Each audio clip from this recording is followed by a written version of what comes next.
সাইফুল ভাই, বাংলাদেশ ভারত সম্পর্ক তো আগাচ্ছে না, একটু আগায় তো একটু পিছায়। আর এখন দীনেশ ত্রিবেদী আজকে একটা কথা বলেছেন যে গতকালকে, যে দুই প্রধানমন্ত্রী বসলেই নাকি অনেক সমস্যার সমাধান হয়ে যায়, কথা বললে বসলে এরকম। অনেক ধন্যবাদ। আপনারা যেগুলো এখন মনে হচ্ছে যে তারেক রহমান বোধ হয় সিদ্ধান্ত নিতে যাচ্ছেন যে উনি যাবেন না, তবে কালকের দিনের জন্য আমার মনে হয় অপেক্ষা করাটা বেটার। যে আমরা মানে কালকে দীনেশ ত্রিবেদীর সাথে কি মিটিং হয়, সেটা মিটিংয়ের আউটকামটা। দীনেশ ত্রিবেদী আজকে কিন্তু খুবই পজিটিভ ওয়েতে তারেক রহমানকে প্রেজেন্ট করেছেন। যেমন তিনি বলছেন উনি হৃদয় থেকে কথা বলেন।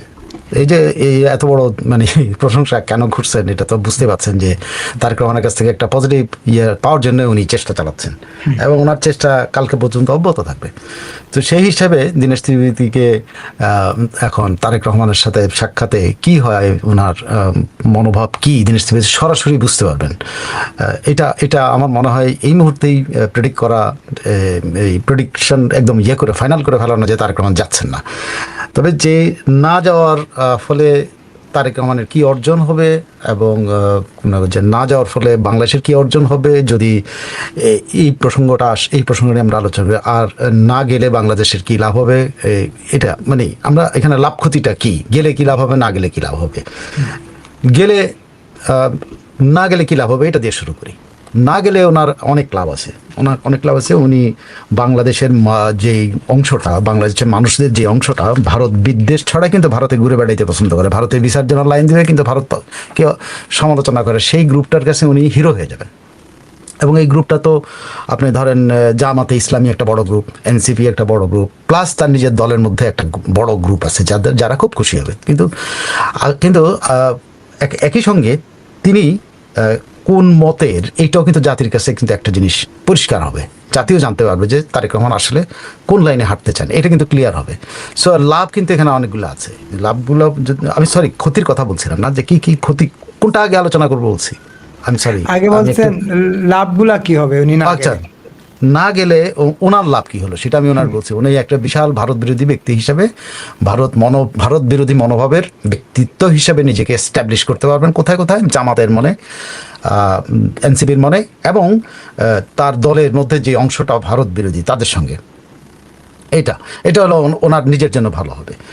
আর ওনার যদি পলিটিক্যাল লাভের কথা বলেন, এখানে কিন্তু ওনার ব্যক্তিগত লাভ একটা, পলিটিক্যাল লাভ কিন্তু ওনার দলের একটা আছে। সেটা হলো এই যে কথায় যে জামাত ইসলাম কালকেই তারে ক্ষমতা থেকে সরাই দিতে চায়। আপনি নিশ্চয়ই মির্জা ফখরুল ইসলাম আলমগীর আজকে বক্তব্যটা দেখছেন। মির্জা ফখরুল ইসলাম আলমগীর বলছেন যে তারা মাত্র 5 মাস হয়েছে, এখনই তারা বলে আমাদের মেয়াদ শেষ হতে দিবে না, এখনই বলে যে আমরা কিছু পারি নাই, এখনই বলে। যেমন সালাউদ্দিন সাহেবও কালকে বললেন যে তারা কথায় বলে যে আরে ভাই, ব্যর্থ হওয়ার জন্য তো 5 মাস, ব্যর্থ হওয়ার জন্য তো সময় দিতে হবে, ব্যর্থ হইতে হলে তো আমাকে সময় দিবেন, সেটা দিবেন না। তো এই জায়গাতে যেটা হবে, এদের মুখ বন্ধ হবে। এই রাজনীতির, এই ধরনের রাজনীতি যারা করছেন তাদের মুখটা বন্ধ হবে, যে তারেক রহমান ব্যর্থ হয়েছেন, চিলাচিলি করবে না, কারণ তারা মানে কি বলে, তারা আর তারেক রহমানকে ব্লেম করবে না। আচ্ছা, 3 নম্বর লাভ হলো, এটাও পলিটিক্যাল লাভ হলো যে তারেক রহমান সে ধরুন গেল, যাওয়ার পরে উনি বাংলাদেশে ফেরত আসলেন, তখন প্রেস ব্রিফিং নাই করলেন, ধরেন একটা স্টেটমেন্টে দিলেন, কিন্তু প্রশ্ন কতগুলি উঠবে, তারেক রহমান ভারতকে কি দিয়ে এসছেন, যদি উনি সরাসরি প্রেস ব্রিফিং না করেন, তাহলে কিন্তু এই কোশ্চেনটা কিন্তু এই জামাত এনসিপি এরা উঠাবে, বলে যে উনি ভারতকে কি দিয়ে এসছেন, বলবে ভারত থেকে কী নিয়ে এসছেন, তিস্তা পাইলেন, গঙ্গা চুক্তি হবে, এই হবে, সীমান্ত হত্যা বন্ধ হবে, এই ধরনের বহু প্রশ্নের মুখে তারেক রহমান পড়বেন। তো সেটা থেকে উনির মুক্তি হলো। এই ধরনের প্রশ্ন কালকেই ওনাকে মানে ক্ষমতায় আসার 5 মাসের মাথায় ওনাকে প্রশ্ন উত্তর দিতে হলো না যে উনি ভারত থেকে কিছু আদায় করতে পারলেন কিনা।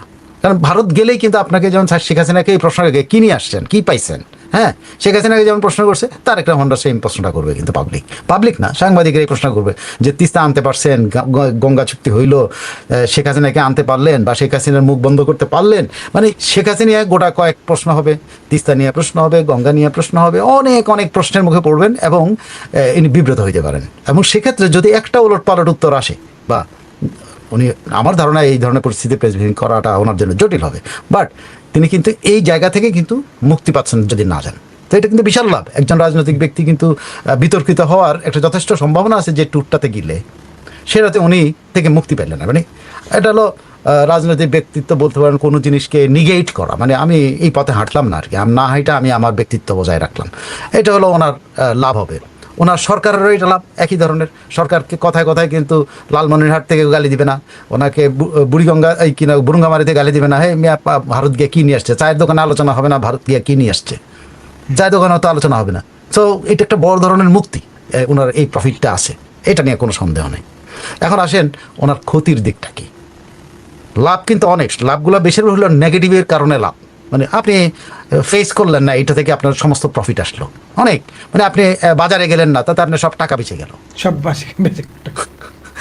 বাজারে না গেলে তো কোনো খরচ নেই, তো বাজারে গেলেন না আপনার খরচ নাই, আপনার পকেটে টাকাটা রেখে দিতে পারলেন। এখন তারেক রহমান তার সবগুলো তাস পকেটে নিয়ে উনি তেজগাঁও অফিসে প্রধানমন্ত্রীর কার্যালয়ে আরামসে প্রধানমন্ত্রীত্ব চালাইতে পারেন। তবে একটা জায়গাতে একটা না কয়েকটা লস আছে, যেমন সরাসরি ভারত বাংলাদেশ সম্পর্কের যে স্ট্রেইনটা তার মিনিমাম উন্নতি হওয়ার কোনো সম্ভাবনা অদূর ভবিষ্যতে থাকলো না, এক। দুই নম্বর হলো ওনারা কি বলে ওনার লস্ট হলো যে ভারত এরপরে হাসিনা নিয়ে ওনাদের কোনো ডিমান্ড ভারত কোনো রকম কোনো কথাই শুনতে চাইবে না। তখন যদি টেলিফোন করে বলে যে এরপর শেখ হাসিনা যখন বলবেন যে আমি ভিডিও প্রেস কনফারেন্স করব, তখন ভারতে পায়ে ধরলেও ভারত কিন্তু তখন রাজি হবে না, কারণ আপনি ভারতের প্রধানমন্ত্রীর দুইটা নিমন্ত্রণ আপনি কিন্তু প্রত্যাখ্যান করেছেন। বাইন্ডেড, this will B N historic diplomatic বিপর্যয় হবে যখন এটা হবে, এটা হিস্টোরিক ডিপ্লোম্যাটিক বিপর্যয় হবে। অলরেডি একটা আপনি নেগেট করছেন করে আপনি আবার তার শত্রু পক্ষের সাথে যায় আপনি মিটিং করে আসছেন, এটা একটা গেছে। তারপর ভারত বারবার হাতে পায়, আপনি বলতে পারেন যে ভারত তো আমাদের দীনেশ ত্রিবেদীর তো এর চাইতে এটা তো করজোড়ে করা, মানে যে ভাই প্লিজ আসো, প্লিজ প্লিজ করজোড়ে, মানে অলমোস্ট যে উনি হার্ট থেকে কথা বলেন, কত বড় প্রশংসা করছে। কোনো মানুষ আপনার কয়জন মানুষ বলে আপনি হার্ট থেকে কথা বলেন, কয়জন বলে? হ্যাঁ, আপনি হাট থেকে কথা বলাটা কয়জন? দীনেশ ত্রিবেদী এইটুক পর্যন্ত গেছে, আগায় গেছে, এবং কালকের মিটিংয়ের পরে সেটা পরে বোঝা যাবে। কিন্তু কথা হচ্ছে যে ওনার এই লোকসানগুলি কী হয়ে যাবে, আন্তর্জাতিক পরিমণ্ডলে একজন ব্যক্তিত্বহীন প্রধানমন্ত্রীতে পরিণত হবেন, কারণ উনি ফেস করতে পারেন না সমস্যা। Mind it, this will be a great loss for Tarek Rahman personally, কারণ ব্যক্তিত্বহীন, যে আপনি আপনার প্রতিপক্ষকে ফেস করতে পারছেন না বলে আপনি তারা অ্যাভয়েড করতেছেন, তাই না? আপনার লাভ অনেকগুলি আছে, আপনি বাজারে না গেলে, আমি যেটা বলছি যে আপনি খরচ না করলে আপনার টাকা তো বেঁচে যাবে, আপনি না গেলে অনেক কিছু আছে, আপনার বিমান ভাড়া কমে যাবে, এটাও লাভ। বিমান ভাড়া আপনার খরচ হলো না, এটা লাভ হইলো না। অনেক কর্মকর্তা যাবে, সেখানে অনেক খরচ হবে, সেটা আপনার হইলো না, এটাও লাভ, অনেক লাভ। কিন্তু বড় একটা লস, সবচেয়ে বড় লস ওনার জীবনে ঘটে যাবে যে you can't face world leaders. কারণ ওইখানে শুধুমাত্র তো নরেন্দ্র মোদী না, ওনাকে দাওয়াত দিচ্ছে তো দিল্লি দাওয়াত দেয় নেই, ওনাকে দিল্লি কিন্তু দাওয়াত দেয় নেই, ভারত সরকার দাওয়াত দেয় নেই, কিন্তু Narendra Modi as BRICS chairman দাওয়াত দিয়েছেন। কোন প্রোগ্রামে? ব্রিক্সের আউটরিচ প্রোগ্রামে, নট নয়াদিল্লির সরকারি ট্যুর। ওনাকে কিন্তু সরকারি ট্যুরে দাওয়াত দেওয়া হয়নি যে নয়াদিল্লিতে আসেন, আপনাকে আমরা রাজকীয় ইয়েতে নিয়ে যাব, তাজমহল দেখাবো, এই করবো সেই করবো, আপনার সাথে একক বৈঠক করবো, সে একক বৈঠকে এতগুলি চুক্তি হবে, এতগুলি এমওইউ হবে, এগুলো কিন্তু এর মধ্যে নাই। এখানে কিন্তু এমওইউ কোনো কিছু বাইলেটারাল কিছু নাই, কিন্তু এখানে হলো আপনি আউটরিচ প্রোগ্রামে জয়েন করবেন, সাইড লাইনে আপনি নরেন্দ্র মোদীর সাথে আপনার সাক্ষাৎ হইতে পারে, না হইতে পারে। সেখানে গিয়ে আপনি গিয়েও কিন্তু নরেন্দ্র মোদীকে হয়তো বলতে পারেন, হ্যাঁ ব্রিক্স সম্মেলন যাবো, যা বলে আমি নরেন্দ্র মোদীর সাথে দেখা করবো না, এটাও হতে পারে। সেক্ষেত্রে ওনার বলিষ্ঠ মনোভাব প্রকাশ পাবে, আর এটা আবার এখানে নারায় তকবীর আল্লাহু আকবার আমাদের ইয়ারা বলবে যে আমরা তার দিল্লি বিজয় করে ফেলছি, নাকে নাক রেখে চোখে চোখ রেখে কথা বললো, এটাও হতে পারে। কিন্তু ওনার গ্রেট লস হবে যদি না যান, তাহলে ওনার গ্রেট লস, ওনার ব্যক্তিত্বের সংকট দেখা দেবে ইন্টারন্যাশনালি। আজকে যুক্তরাষ্ট্রের যে দুতিয়ালি করতেছে ওনাকে ইয়াতে নেওয়ার জন্য, কি বলে দিল্লিতে নেওয়ার জন্য, যাতে করে ভারত এবং বাংলাদেশের সম্পর্কটা একটু ঠিক হয়, সবাই মিলে যদি চায়নাকে ঠেকানো যায়, যে নীতির জন্য সার্জিও গোর আমাদের দেশে বেড়ায় গেছিলেন, ওনার সাথে দেখা করে গেছেন, ওনাকে বুঝাই গেছেন, সেটা কিন্তু বিশাল লস হবে। He will lose his credibility, নেতৃত্বের ক্রেডিবিলিটি, ওনার নেতৃত্ব গুণের সংকট আছে বলে ইন্টারন্যাশনালি প্রতিবাদ হবে। উনি ফেস করতে পারেন না সিচুয়েশন, কারণ এখানে ফেসের প্রশ্ন। আপনি একজন লোকের সাথে কথা বলেন না, কিন্তু আপনি তার সামনে যেতে পারছেন, সামনে যান না, এটা কি মনে হয়? আপনি কথা বলেন না তার সাথে, কিন্তু তার সামনে যাবেন না, এটা তো হইতে পারে না। তার ফেস করে, সে একটা কথা বললে তার উত্তর দিতে পারেন না, এটা হতে পারে। দেখেন, ভারত এতগুলি কথা বলতেছে, আমাদের পররাষ্ট্র মন্ত্রণালয়ের উত্তরগুলো কি?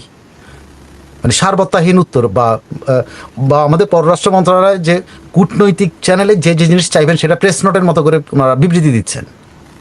দেশের ভিতরে বিবৃতি দিয়ে আমাদের জনগণকে খুশি করতে পারবেন, যে জনগণ ভারত বিরোধী জনগণ তারা খুশি করতে পারেন। ওই ভারত বিরোধী জনগণ যারা আবার ভারতে ভিসা সেন্টারে যায় লাইন দেয়, 1500 ভিসা কেন দেয়, কেন 3000 দেয় না, কেন 30,000 দেয় না, এটা লেগে চেলাচিলি করো, ওদের কাছে খুশি হতে পারবেন।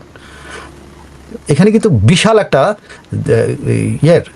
দেশ হিসেবে তারেক রহমানের পার্সোনাল লস বললাম, ব্যক্তিত্বের ক্ষতি হতে পারে, রাজনৈতিক নেতৃত্ব তার এটা ভাবমূর্তিগত ক্ষতি হতে পারে, কিন্তু দেশের ভাবমূর্তি এখানে আসে যে আপনি ব্রিক্সের অ্যাপ্লিক্যান্ট।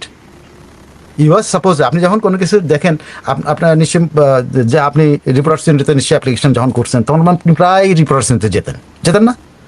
আপনি যখন প্রেস ক্লাবে যেতেন তো প্রেস ক্লাব আশেপাশে আপনি যেতেন কী কারণে? আপনি এটার প্রতি আগ্রহ আছে এটা বোঝানোর জন্য যে আমার রিপোর্টার্স ইউনিটিতে আসি এই জন্য ভাই আমি এটার মেম্বার হইতে চাই। এই তো ব্যাপারটা আমাদের মধ্যে তো, মানে এটা স্বাভাবিক প্রবৃত্তি, মানে এটা স্বাভাবিকভাবে আপনি এই আচরণটা করে মানুষ। যে আপনি কোনো বাড়িতে কোনো জায়গা যাবেন, সেটা আশেপাশে থেকে আগে কী করেন আপনি দেখেন, কোথাও যাবেন কিনা এটা দেখেন, আপনি এখানে আমি নিরাপদ কিনা, এখানে আমি গেলে কী কী চিনতে পারি এটা খোঁজ নেওয়া, এই নয় এটার ব্যাপারে আপনার প্রচণ্ড আগ্রহ থাকে। কিন্তু আগ্রহের বহিঃপ্রকাশটা কোথায় হয়? যে আপনি এদের সাথে যোগাযোগ, আপনি এদের লিডারশিপের সাথে যোগাযোগ রাখেন, লিডারের একটা ফোন করেন, ভাই আমার কিন্তু অ্যাপ্লিকেশনটা আছে একটু দেখেন, বা ইনফ্লুয়েন্সিয়াল যারা আছে তাদেরকে বলেন ভাই আমার জন্য একটু রিকমেন্ড করবেন। যেটা ধরুন চায়না রিকমেন্ড করে বসে আছে, রাশিয়া রিকমেন্ড করে বসে আছে, ব্রাজিল রিকমেন্ড করে বসে আছে। আর আপনি যদি ওখানে না যান, আপনি চায়নার সাথে কিন্তু অ্যাজ ব্রিকের সদস্য হিসেবে দেখা হবে না। আপনি ওখানে যে না যান, ব্রাজিল যে আপনাকে সমর্থন করছে এইখানে মেম্বারশিপের জন্য, আপনি তার সাথে আপনার দেখা হলো না। আপনি রাশিয়ার যে আপনার অ্যাপ্লিকেশনের সমর্থন করছে তার সাথে কিন্তু আপনার দেখা হলো না। সো আপনি কিন্তু আপনার যাদের সাথে আপনার দেখা হওয়াটা জরুরি, ভারত বাদ দেন, এই তিনখানের সাথে তো আপনি দেখা হলো না। ব্রিক্স নিয়ে আপনার দেখা হলো না, যেখানে আপনি সদস্য হতে চান, অ্যাপ্লিকেশন করে বসে আছেন। নিউ ডেভেলপমেন্ট ব্যাংকে থেকে আপনি ঋণ চান, যে নিউ ডেভেলপমেন্ট ব্যাংক হয়েছে সেই নিউ ডেভেলপমেন্টে আপনি ঋণ চান, তা আপনি যদি ওইখানেই না যান, ওইখানকার লোকজনের সাথে আপনার যদি সম্পর্ক না থাকে, তাহলে আপনার কথা কে শুনবে? আপনি শুধুমাত্রই ফরেন মিনিস্টারে পাঠায় সব টাকা পাবেন, অর্থমন্ত্রীরা পাঠায় সব টাকা পাবেন, বা ফরেন মিনিস্টারে পাঠালে মেম্বারশিপ দিবে? বলে যে এই দেশের প্রাইম মিনিস্টারের তো আগ্রহ নাই, এরা মেম্বারশিপ কেন দেবেন? তারপরে থার্ড যে লসটা হবে বাংলাদেশের, সেটা হলো অ্যাজ এ হোল বাংলাদেশ। আমি কিন্তু বাংলাদেশের এখন তারেক রহমানের কথা, অ্যাজ এ হোল বাংলাদেশের লসগুলি বলছে। বাংলাদেশের লস হলো এটাতে যে আমরা ব্রিক্সে আমাদের অবস্থানটা দুর্বল হবে, আমার আগ্রহ কম, এটা প্রমাণিত হবে। 3 নম্বর বাংলাদেশের লসটা কি হতে পারে? বাংলাদেশের লসটা আরও একটা, যে কূটনৈতিক অঙ্গনে একটা জিনিস ছড়িয়ে পড়বে যে বাংলাদেশ তার দাবি নিয়ে, তার জেনুইন দাবিগুলো নিয়েও কিন্তু বাংলাদেশ ফেস করতে পারে না। হ্যাঁ, ব্রিক্সের মেম্বারশিপের জন্য যে ওখানে গেলে আপনি 3টা লোকের সাথে কথা হবে, বা বাকি মেম্বারদের সাথে কথা হবে, বাকি যারা অ্যাপ্লিকেন্ট আছে তাদের সাথে কথা হবে, নেগোশিয়েট করবেন নিজের ফাইলটা। মানুষ তো একটা অফিসে কেন যায়? এই যে বলে না যে ফাইল আগায় দেওয়ার জন্য যায়, সবসময় কিন্তু দুর্নীতির জন্য যায়। দেখা দেয় কেন? সেক্রেটারি অফিসে আপনি যান কেন? ভাই আমার ফাইলটা যেন একটা, সেটা কেন আগায়? আমার ফাইলটা যেন একটা আগায় যায়। এই তো স্যারটা দেখে আসলে মনে রাখবে, আর আপনি গেলেন না, তো আপনাকে কিন্তু ওই মাথা থেকে আপনাকে বাদ দেবে। ভারতের সাথে এবার আসেন, এবার আমি তখন বললাম ব্রিক্স এবং তার নাকি, এখন আসেন ভারতের সাথে সম্পর্কটা কী দাঁড়ালো। ভারতের প্রধানমন্ত্রী আপনাকে একবার দাওয়াত দিয়েছে পরিবার সহ, আপনি সেটা নিগেট করছেন, you just avoided that one, fine, আপনি যান নাই, আপনার প্রায়োরিটি আছে মালয়েশিয়ায় গেছেন, আপনার মনে করেছেন চীনে যেতেই পারেন আপনি। কিন্তু ভারতের প্রধানমন্ত্রী ব্রিক্সের চেয়ারম্যান হিসেবে দিল, কিন্তু ভারতের প্রধানমন্ত্রী আপনাকে দিল্লিতে দাওয়াত দিয়েছে ব্রিক্সের আউটরিচে জয়েন করার জন্য। ভারতের দাওয়াত না, কিন্তু ভারতের প্রধানমন্ত্রী ব্রিক্স চেয়ারম্যান তিনি দাওয়াত দিয়েছেন, আপনি তাকে অবহেলা করলেন। দেশ হিসেবে আপনি কি করলেন? ভারতের প্রধানমন্ত্রীকে বা ভারতকে আপনি অবহেলা করলেন। এইটাও কিন্তু আসবে, এবং এইটা পরবর্তীতে উদাহরণ অন্যান্য দেশের উদাহরণ হিসেবে আসবে। তুমি এই যখন ভারতের সাথে এটা করতে পারে, তাহলে অন্যান্য দেশের সাথে তো সে একই রকম আচরণ করতে পারে। এটা কিন্তু কূটনৈতিক মহলে কিন্তু একটা উদাহরণ হবে।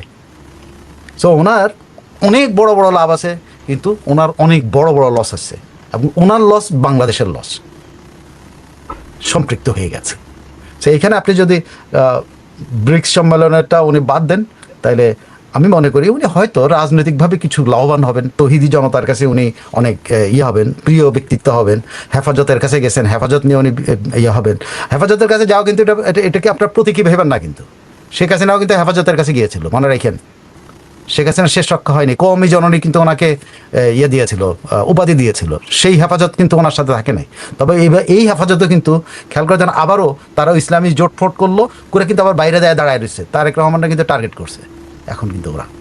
এখন তারেক রহমানের কৌমি কিছু একটা ইয়া দিবে, তারেক রহমান কিছু একটা ঘোষণা দেবেন। তারেক রহমান অলরেডি দোয়া নিছে বাবুনগরীর কাছ থেকে, বাবুনগরে গিয়া বাবুনগরীর কাছ থেকে দোয়া নিছেন। সো এখানে কিন্তু ওই হেফাজতিদের লাইনে উনি চলে যাচ্ছেন। এখানে অনেক জটিল পরিস্থিতিতে পড়ছে বাংলাদেশ। তারেক রহমানের নেতৃত্ব জটিল পরিস্থিতি পড়ছে, বাংলাদেশের জটিল অবস্থায় পড়ছে। বাবুনগরীরা আবারও এই শাপলা চত্বরে আসে কিনা এই নিয়ে কিন্তু এখন আপনার সন্দেহ করতে পারেন। সো অ্যাজ এ হোল আপনি যদি বলেন এই ভারত সফর যদি না করেন এবং ত্রিবেদীর সাথে ওনার যে মিটিংটা হবে সেই মিটিংয়ের সাফল্য যদি ব্যর্থতায় নেন, তাহলে কিন্তু অনেক রকম জটিলতার মুখে পড়বে বাংলাদেশ। এবার আসলে একেবারে শেষ জিনিস যাবে, বাংলাদেশ বাদ দেন।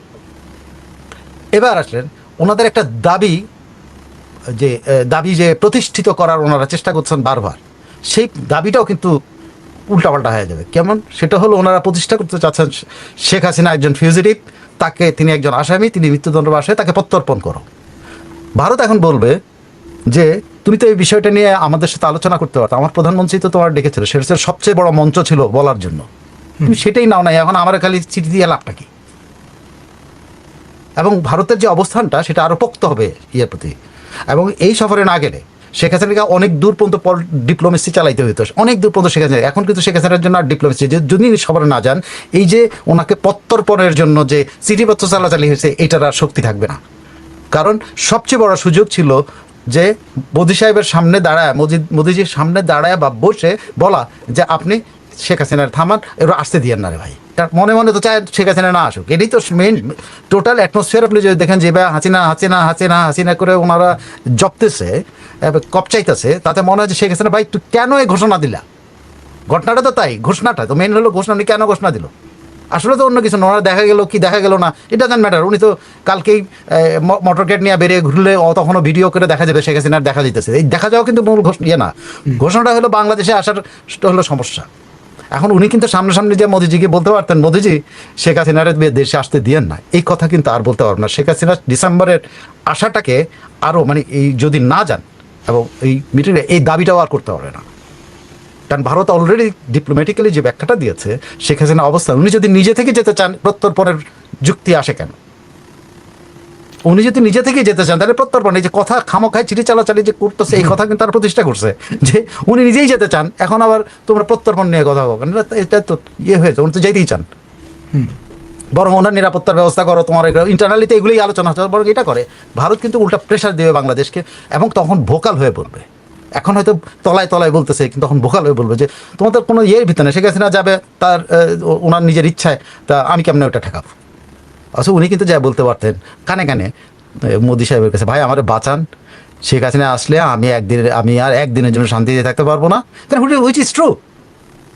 শেখ হাসিনা যেদিন ল্যান্ড করবে সেদিন থেকে তারেক রহমানের এই গদি এরকম নড়ানো করবে। গদির চারটা আছে না, পিলার আছে না, পিলার না কি বলে গেল রে, খুঁটি, খুঁটি, এই 4 খুঁটি, হ্যাঁ, এই 4 দিকে রওনা দিয়ে দিতে, রওনা দিবে সঙ্গে সঙ্গে কিছু হবে না, কিন্তু 4 দিকে রওনা দেওয়ার ব্যবস্থা করবে। মানে মানুষের জনমতের অবস্থা এমন হয়ে আছে। তো ওনার তো এখন এই সুযোগটা দেওয়া উচিত যে মোদিজিকে বলা যে মোদিজি প্লিজ আপনার বোনকে আপনার বাড়িতে রাখেন, এখন আপাতত পাঠায়েন না রে ভাই। তার কারণে রিকোয়েস্ট করার সুযোগ থেকে বঞ্চিত হচ্ছেন বাংলাদেশের এই রেজিম, এই সরকার এই সুযোগ থেকে বঞ্চিত হয়ে যাচ্ছে। আই টেল ইউ, এই সফর যদি না করেন এটা বড় ধরনের ঝামেলা হয়ে গেল। কিন্তু আপনি তো আরো কয়েকটা জিনিস, মানে বাংলাদেশের স্বার্থেরও তো কয়েকটা জিনিস মানে গ্যাপ হয়ে গেল মনে হয়। আপনি তো ব্রিক্সের কথা বলছেন, বাংলাদেশ ব্রিক্সে একটা সুযোগ হাতছাড়া হয়ে যাবে, কারণ যারা ব্রিক্সের যারা সমর্থন দিবে বাংলাদেশ, তারা বলছে তুমি এটা আসোই নাই, তোমার সাথে আর কি কথাই নিয়ে যাও। কিন্তু বাংলাদেশের সবচেয়ে বড় সংকট যেটা, এই গঙ্গা চুক্তি শেষ হচ্ছে ডিসেম্বরে, আর মাত্র 4 মাস। সেটা তো বললাম আপনার, তো তার বলছে আপনার বললাম না যে উনি ওগুলা থেকে মুক্তি পান, নেগেটিভ জিনিস থেকে মুক্তি পাবেন। যেন আসলে যে মানুষ জিজ্ঞেস করবে যে গঙ্গা চুক্তি করতে পারছেন কিনা, জিজ্ঞেস করবে ওটা করতে ওটা কট্টু অগ্রতি হলো, এইসব এটা উত্তর দিতে হলো না। মানে এটা হলো যে বললাম না, আপনি যদি বাজারে নাই যান তাহলে আপনার তো পকেটে থেকে যাবে না, আপনি তিস্তার নোট আপনার পকেটে থেকে গেল, গঙ্গার পরে উত্তর দেবো না, দেখা যাক কি হয়। সামনে তো সময় আছে ডিসেম্বর পর্যন্ত, তাই না? কিন্তু এই মুহূর্তে তো গেলেই তো এসে এটা উত্তর দিতে হবে, কোনটা লস কোনটা লাভ। এটা উনি তো এখন ভাবতেছেন যে কোনো ফেস করতে চাচ্ছেন না। এই যে কোনো কিছু ফেস করতে না চাওয়ার মতো ডেঞ্জারাস জিনিস তার পৃথিবীতে হতে পারে না। রিল্যাক্ট্যান্ট বলে এদেরকে, এদের এই ধরনের ব্যক্তিত্ব বলে রিল্যাক্ট্যান্ট, যে সে ফেস করতে চায় না, সে জরুরি অবস্থা পড়লে, খারাপ অবস্থা পড়লে ফেস করতে চায় না। আপনি দেখেন তো, আপনি চ্যালেঞ্জ দিচ্ছেন না। উনি এই যে গ্যাস বিদ্যুৎ নিয়ে উনি চক্রান্ত খুঁজতেছেন, ওনার মন্ত্রীরা চক্রান্ত খুঁজতেছে। আর চক্রান্তর কি, পাবলিক বিদ্যুৎ পাচ্ছে না, পাবলিক গ্যাস পাচ্ছে না, আর চক্রান্ত তো কিছু না, এটা দৃশ্যমান জিনিস। কিন্তু ওনারা ফেস করতে পারছেন, ওরা এটা হজম করতে পারছে, কেন থাকবে না? যুক্তি দিচ্ছেন। মির্জা ফখরুল ইসলাম, ভাই গ্যাস আনতে তো তরল গ্যাস আনতে হয়, আইন এটা আবার গ্যাস বানায় আবার লাইনে দিতে অনেক, মানে হচ্ছে কত কষ্ট। কিন্তু সেখানে আমার তো এই কষ্টগুলো ছিল না, এখন তো কষ্ট হচ্ছে কেন? ওই গ্যাসটা আনতে কষ্ট কেন? গ্যাস, তরল গ্যাস থেকে গ্যাস তো পরিণত করা এত কষ্ট হচ্ছে কেন? মানে এমনভাবে উনি বক্তৃতা দিলেন, দেখলাম যে মনে হচ্ছে এটা অনেক কষ্টের কাজ। তাহলে আগের আমার লোক এই কষ্টের কাজগুলো কিন্তু নর্মালি হয়েছে, তাই না? তো উনি তো ফেস করছেন না, মানুষের প্রশ্নের উত্তর তো দিচ্ছে না। সরাসরি বললেই তো হয় যে ভাই ক্রাইসিস আছে, ক্রাইসিস, আমরা ক্রাইসিসটা কগনিজেন্সে নিয়েছি এবং আমরা এটা সমাধান করছি, দ্রুত চেষ্টা করছি আমরা। বলবে তো না, উনি ষড়যন্ত্র খুঁজতেছে যে ষড়যন্ত্রকারীরা এইটা। আরে ভাই আপনি গ্যাস, তরল গ্যাস আনতে পারেন, এটা ষড়যন্ত্রের সম্পর্কটা কি? এটা পাবলিকই কিন্তু আমার প্রশ্ন লাগবে না। ফ্যাসিস্টে বাধা দিচ্ছে তো আপনি তরল গ্যাস বিক্রি করেন না বাংলাদেশের কাছে। এটা তো উনি বলছে ফ্যাসিস্টের ষড়যন্ত্র চলছে, কতদিনও তো বলছে। তো এই ষড়যন্ত্রের দোহাই দিয়ে তো আর গ্যাস, না, ওনারা ফ্যাসিস্ট থেকে মনে হয় বেরিয়ে আসতেছে। ফ্যাসিস্ট শব্দ এখন দেখলাম যে ফ্যাসিস্ট শব্দের ব্যাপারেও মজার যেমন বলছেন মির্জা ফখরুলের একটা বক্তৃতা দেখলাম, স্বৈরাচারী বলেন, অমুক বলেন, ফ্যাসিস্ট বলেন, মানে এখন আর শেখ হাসিনাকে কোনো লেভেল দেওয়া থেকে আস্তে আস্তে দূরে সরতেছে। হ্যাঁ, আজকে বক্তৃতা আছে, আপনি দেখেন, আপনি নিশ্চয় আপনার আপনি আলোচনা করছেন, সেটা কিন্তু তিনটা বলছে, স্বৈরাচারী বলেন, অমুক বলেন, তমুক বলেন, মানে এইগুলা আর এখন আর শেখ হাসিনা ইয়ে করতে না। মানে শেখ হাসিনাকে ঠান্ডা করার জন্য উনি যেন দেশে না আসেন, হাতে পায়ে ধরতে চেষ্টা করতেছে, আর কিছু না। কিন্তু আপনার এইসব কূটনীতি বলেন, হুঙ্কার নীতি বলেন, এটা হলো পায়ে ধরা, যে ভাই শেখ হাসিনা প্লিজ যেন না আসে, মাফ করে দেন আমাদেরকে, আমরা কিছুদিন শান্তিতে থাকি। তো এটা কি ঠেকানো যাবে না? আজকে তো ঠেকানোর জন্য চেষ্টা করতে পারতেন উনি, মোদির সাথে দেখা করে তো বলতে পারতেন যে মোদিজি রাইখে দেন কিছুদিন প্লিজ, আমার বাঁচান, আমি 3টা বছর ক্ষমতা থাকি, তারপরে উনি যাক, এই রিকোয়েস্টটা করতে পারতো।